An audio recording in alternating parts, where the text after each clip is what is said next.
Just days after bringing their fight for religious freedom to the United Nations, representatives of Christian groups continued to tell their firsthand experiences of persecution at an international conference here in Midtown.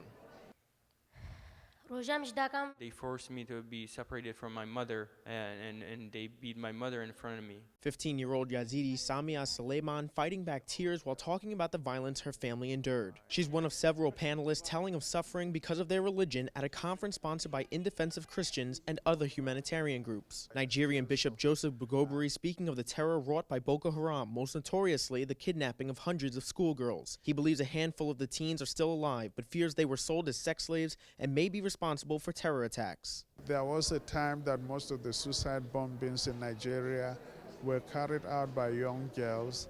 It is also suspected that some of them might have been brainwashed and they carried the bombs around them and detonated them. The conference at the Roosevelt Hotel also featured victims of persecution from other religious minorities in the Middle East. The Yazidi teenager Samia Suleiman telling of her fate at the hands of Islamic State. She was a sex slave but managed to escape after 6 months of torture. I always had faith, even in captivity, and I had hope and faith in God that I will survive, and we'll use our faith to help us guide us through this situation. 45 members of her immediate family, including her father and grandfather, are still in captivity in Iraq. She wants the world to know, hoping something will be done to end the nightmares. Reporting for Currents from Midtown, I'm Tim Harfman.